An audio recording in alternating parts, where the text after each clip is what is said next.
Deputy speaker, और मैंने पीछे लिखा हुआ इसके पीछे। यहां तक सब लोगों को क्लियर है? तो नेक्स्ट मेरा मुद्दा रहेगा डेप्यूटी स्पीकर, और उसमें लिखा हुआ है मैंने मिसिंग डेप्यूटी स्पीकर। ठीक है, अब आप सोचो ये वर्ड मैंने क्यों लिखा कि डेप्यूटी स्पीकर ही मिसिंग है, और इसके पीछे की बहुत इंपॉर्टेंट चीज है जो कि क्वेश्चन में पूछी जा सकती है। आप देखोगे पिछले 5 सालों के अंदर लोकसभा में डेप्यूटी स्पीकर को अपॉइंट ही नहीं किया गया।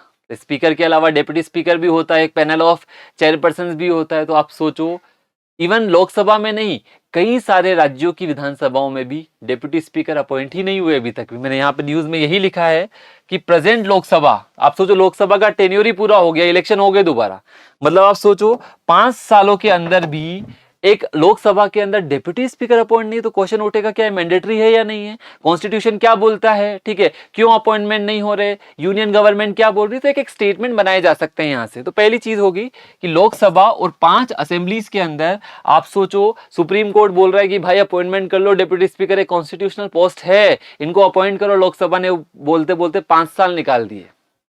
ठीक है, नहीं ये काफी बार हुआ है, लेकिन इतने लंबे टाइम के लिए आप सोचो ना, 5 सालों के लिए डिप्टी स्पीकर ही नहीं बनाया। यूपीए गवर्नमेंट में बनाया था उन्होंने, ठीक है, मोदी जी के फर्स्ट टर्म में भी बनाया था थोड़े टाइम के लिए, सेकंड टर्म में तो बनाया ही नहीं, और थर्ड टर्म के भी हालात कुछ पता नहीं कि क्या होगा। तो मैं इसका कॉन्स्टिट्यूशनल एंगल आपको एक्सप्लेन कर देता हूं। ठीक है, लोकसभा के अलावा भी 5 राज्यों में जिसके नाम लिखे, राजस्थान, उत्तराखंड, मध्य प्रदेश, उत्तर प्रदेश और झारखंड में, इनमें सब में इलेक्शन हो चुके हैं, बट अभी तक डिप्टी स्पीकर की नियुक्ति नहीं हुई है। तो लोकसभा में ऐसे हालात नहीं है, कई राज्यों में भी ऐसे हालात है कि क्योंकि मुद्दा ये है ना, मुद्दा क्या है बताओ, क्रक्स का मुद्दा ये है क्योंकि एक कन्वेंशन बना हुआ है लोकसभा के अंदर कि स्पीकर तो आएगा रूलिंग पार्टी से और डेप्यूटी स्पीकर आएगा अपोजिशन पार्टी से। अब मुद्दा तो ये उठ जाता है ना कि अपोजिशन को लाना ही नहीं चाहते, क्योंकि आप सोचो आज स्पीकर की तबीयत खराब है, वो नहीं आ पा रहा, तो रूल कौन करेगा हाउस को, डेप्यूटी स्पीकर को, और उसकी वजह से उनको दिक्कत हो जाएगी, और उनको दिक्कत हो जाएगी तो उन्होंने डेप्यूटी स्पीकर को ही बाईपास कर दिया, एक पैनल जरूर बना दिया। तो बोलने की जरूरत ही नहीं है डेप्यूटी स्पीकर की, डायरेक्टली जो पैनल बना हुआ है, अगर स्पीकर नहीं होगा तो उसमें से किसी को बिठा देंगे। अब वो किसको बिठाएंगे, बीजेपी वाले बीजेपी वालों को ही बिठाएंगे। लेकिन अगर डेप्यूटी स्पीकर होता तो वो कहां से आता, अपोजिशन पार्टी से, तो वहां पे उनके पास ऑप्शन नहीं बचता। तो थोड़े से ये सारी चीजें हैं, इंटरेस्टिंग चीजें हैं सारी की सारी, कि ऐसा क्यों हो रहा है, उसके पीछे कुछ ना कुछ लॉजिक डेफिनेटली मिलेगा। चलिए, तो इस चीज को अपन समझ लेते हैं। यहां पर जो मैंने आपको बताया, अब सुप्रीम कोर्ट ने ऐसा बोला है, जो सीजीआई है हमारे डीवाई चंद्रचूड़ साहब, उन्होंने बोला था कि बेसिकली आपको लोकसभा के अंदर डिप्टी स्पीकर अपॉइंट करना चाहिए। क्यों? क्योंकि इसके पीछे कॉन्स्टिट्यूशन बोलता है, जैसे मैंने आपको लिखा है, the post has been lying vacant in the 5 state assemblies, और उसके साथ साथ लोकसभा में भी वैकेंट है। इस केस का नाम है Sadiq Ahmed versus union of India, जहां पर बेसिकली ये सारी की सारी चीजें चल रही थी। अब मुद्दा यहां पर आता है कि कॉन्स्टिट्यूशन क्या बोलता है। कॉन्स्टिट्यूशन ने बोला है, आर्टिकल अभी आपको दिखा रहा हूं, कि एक स्पीकर होना चाहिए, एक डिप्टी स्पीकर, इन दोनों के नाम लिखे हैं कॉन्स्टिट्यूशन ने। आप देखो आर्टिकल 93 के अंदर क्लियर लिखा है कि हाउस ऑफ द पीपल मतलब Lok Sabha shall as soon as may be, लिख के दिया है। अब वहां पे आपको यूपीएससी बोल देगा कि उन्होंने 90 दिन का टाइम फ्रेम दिया हुआ है डिप्टी स्पीकर को, लेकिन उन्होंने कॉन्स्टिट्यूशन ने कोई टाइम नहीं दिया। यही गलती सबसे बड़ी हो गई। कॉन्स्टिट्यूशन ने ये नहीं बोला कि 10 दिन के अंदर, 50 दिन के अंदर आपको डिप्टी स्पीकर, उन्होंने बोला as soon as may be choose 2 members. मतलब कॉन्स्टिट्यूशन क्या बोल रहा है 93 में, जितना जल्दी हो सके आपको लोकसभा में 2 मेंबर्स को चुनना है, one is the speaker, another is the deputy speaker. तो स्पीकर तो चुन लिया गया, बट डेप्यूटी स्पीकर क्या हो गया, मिसिंग हो गया। ठीक है, उसको बनाया ही नहीं गया। ठीक है, और उसके पीछे का रीजन मैंने आपको बताया, एक कन्वेंशन जिसके तहत बोला गया, कॉन्स्टिट्यूशन में भी नहीं लिखा कि डेप्यूटी स्पीकर। कई बार आ जाए कि कॉन्स्टिट्यूशन में लिखा है कि डेप्यूटी स्पीकर कहां से आना चाहिए, अपोजिशन पार्टी से, तो कॉन्स्टिट्यूशन ने भी ऐसा कुछ भी लिखकर नहीं दिया है भाई। तो ध्यान रखना, इस टाइप के क्वेश्चंस आप लोगों के लिए बन सकते हैं। ये सारे क्वेश्चंस है, जितने भी वर्ड्स में बोल रहा हूं, सारे क्वेश्चंस की फॉर्म में आप लोगों को मिल सकते हैं एग्जाम के अंदर। ठीक है, दूसरी चीज, यही सिमिलर चीज जो यहां पर बोली है, ये स्टेट के रेस्पेक्ट में आर्टिकल 178 के अंदर बोली है, जहां पे नाम लिया है स्पीकर और डेप्यूटी स्पीकर का, जो कि बेसिकली कहां पर है, लेजिस्लेटिव असेंबली के अंदर। तो दोनों जगह कॉन्स्टिट्यूशन के अंदर बोला गया है, लेकिन फॉलो बिल्कुल भी नहीं किया जा रहा। अब मुद्दा ये आता है कि क्या कोर्ट का ये जुरिडिक्शन है क्या, कि कोर्ट बेसिकली ये सारे जो आदेश दे रहा है, इनको कोर्ट ऐसा करने के लिए बाध्य है या नहीं है, उस पर भी अपन डिस्कशन कर लेते हैं। यहां तक समझ आ रहा है सब लोगों को? मजा आएगा जब आप ये सारी चीजें देखोगे ना इंटरेस्ट के साथ, तो आपको न्यूज़पेपर पढ़ने में मजा आएगा, और न्यूज़पेपर से सारे क्वेश्चन डिकोड कर पाओगे, किस किस टाइप के क्वेश्चन बन सकते हैं पॉलिटी के अंदर। क्योंकि पॉलिटी के अंदर वो नहीं बचा कि डायरेक्टली जो बुक के अंदर लिखा है वो पूछा जाए, थोड़ा सा आपको दिमाग लगाना पड़ेगा। तो देखो ये दोनों मैंने आपको बोल दिया कि मैंडेटरी है क्या। देखो कॉन्स्टिट्यूशन ने तो लिख के दिया है बट टाइम फ्रेम नहीं दिया।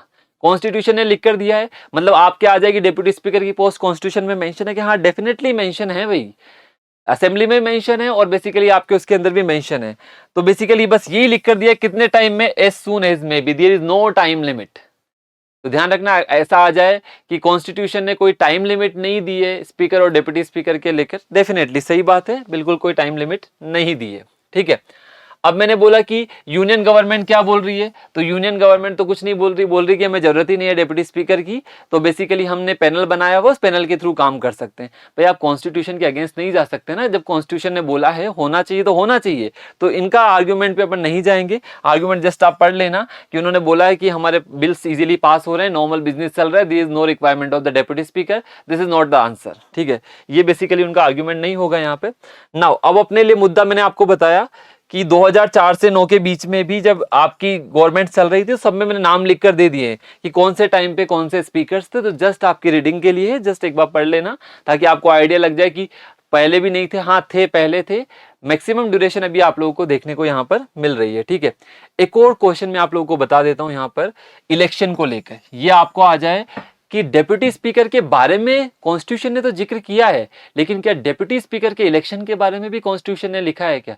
तो कॉन्स्टिट्यूशन इलेक्शंस वगैरह के बारे में जानकारी नहीं देता जाता, तो कॉन्स्टिट्यूशन में इलेक्शन के बारे में नहीं लिखा है। जो डेप्यूटी स्पीकर का इलेक्शन है उसकी डेट फिक्स करता है स्पीकर, और वो सारी की सारी थ्रू किसके कंडक्ट होती है? Rule 8 of the rules of procedure and conduct of business in the Lok Sabha. मतलब बोलने का मतलब ये है जो इलेक्शन होगा ना डेप्यूटी स्पीकर का, उसका जिक्र कॉन्स्टिट्यूशन में नहीं है, उसका जिक्र है लोकसभा के रूल्स में और लोकसभा के प्रोसीजर के अंदर। और डेप्यूटी स्पीकर के इलेक्शन की डेट कौन फिक्स करता है? आपका स्पीकर। ये आपको थोड़ा सा ध्यान में रखना है, ये भी मैंने यहाँ पर लिखा है कि सारी की सारी चीजें कौन फिक्स करता है। तो इजीली बेसिकली आप इस चीज को भी समझ सकते हो जो मैंने आप बोला। एक क्वेश्चन आप लोगों के सामने लेकर आता हूं, इस क्वेश्चन का फटाफट से आंसर कीजिएगा। और क्या कोर्ट इंटरवीन कर सकती है क्या? कोर्ट कर ही रही है, अभी बोल ही रही है सारी की सारी चीजों। जनरली पार्लियामेंट्री प्रोसीडिंग्स के अंदर ध्यान रखना कोर्ट इंटरवीन नहीं करता। देखा जाए तो आपने पढ़ा होगा कि लोकसभा की कोई कार्यवाही में कोई मुद्दा हुआ, या मान लो इवन लोकसभा की कार्यवाही ने एक सदस्य को दूसरे सदस्य को गाली भी दे दी, मारपीट भी हो गई, तो जनरली कोर्ट नहीं करता, स्पीकर ही सारी चीजें देख लेता है। अगर क्रिमिनल एलिमेंट आ जाए तो बात अलग है, जनरल मुद्दों में, सिविल मुद्दों में स्पीकर ही सारा डील करता है। डिसिप्लिनरी एक्शन ले देगा, किसी को बैन कर देगा, किसी को बाहर निकाल देगा, किसी को सस्पेंड कर देगा। पार्लियामेंट से भी आप लोगों ने देखा ही होगा कितने पार्लियामेंटेरियंस को सस्पेंड किया गया था by the speaker and the chairman. तो वो सारी चीजें तो कोर्ट कर सकता है अगर ऐसी चीजें चलती है, तो ऐसा कोई डिमांड नहीं है। नाउ आप लोगों के सामने क्वेश्चन है, तो क्वेश्चन बेसिकली आप आंसर कीजिएगा। बाकी प्रोविजंस मैंने सब यहां पर लिख कर दिए हैं, क्वेश्चन फटाफट से पढ़ लीजिए विद रेफरेंस टू द, सब लोग आंसर करेंगे फटाफट से। To the deputy speaker of the house of the people consider the following statement. पहला स्टेटमेंट है the election of the deputy speaker takes place as per the procedure mentioned in the article 94। तो मैंने आप लोगों को पहली चीज बोली थी, ठीक है, चलो एक बार आप आंसर करो फिर मैं बताता हूं। सेकंड है he may be removal from office by a resolution of the house of the people passed by a majority of all the then members of the house. और लास्ट में लिखा है salaries and allowances of the deputy speaker are specified in the second schedule. तो आप लोग जब second schedule पढ़ोगे तो पहले मैंने आप लोगों को कई बार याद करवाया हुआ है कि पहले पार्लियामेंटेरियन सैलरी लेते हैं, ओथ बाद में। तो सेकंड शेड्यूल के अंदर पहले सैलरी है और थर्ड के अंदर ओथ है। और सैलरी के अंदर आप देखोगे speaker, deputy speaker, chairman, deputy chairman सबका जिक्र है। तो डेफिनेटली थर्ड स्टेटमेंट आपका करेक्ट है। सेकंड शेड्यूल में घर जाके एक बार चेक भी कर लेना। और सेकंड वाला हटाने की प्रक्रिया बिल्कुल सही लिखी है, मतलब बेसिकली क्या हो गए, मेजोरिटी ऑफ द मेंबर्स का आधे से ज्यादा पे उसको हटाया जा सकता है। तो सेकंड बिल्कुल सही है और पहला गलत है क्योंकि ये कॉन्स्टिट्यूशन में नहीं लिखा है, ये बेसिकली रूल्स नंबर 8 के अंदर लिखा है जो मैंने जस्ट आपको बताया, जो लोकसभा का प्रोसीजर रूल्स है। तो 2 और 3 करेक्ट है, मतलब 2 पेयर यहां पर आपके करेक्ट है। थोड़ा सा फास्ट जाना पड़ेगा बट आई थिंक आप लोगों को समझ आ गया होगा। तो आंसर विल बी द क्या, ओनली 2 पेयर आर करेक्ट, मतलब 2 and 3 स्टेटमेंट करेक्ट है। पहला गलत है, उसके पीछे का रीजन बता दिया। 2 क्यों सही है, क्योंकि हटाने की प्रक्रिया के लिए क्या है, एब्सोल्यूट मेजोरिटी चाहिए। टोटल का बेसिकली आधे से ज्यादा अगर है तो हटाया जा सकता है, आपके जो भी डेप्यूटी स्पीकर वगैरह है या स्पीकर है। स्पीकर, डेप्यूटी स्पीकर सभी के लिए सिमिलर प्रोसीजर है।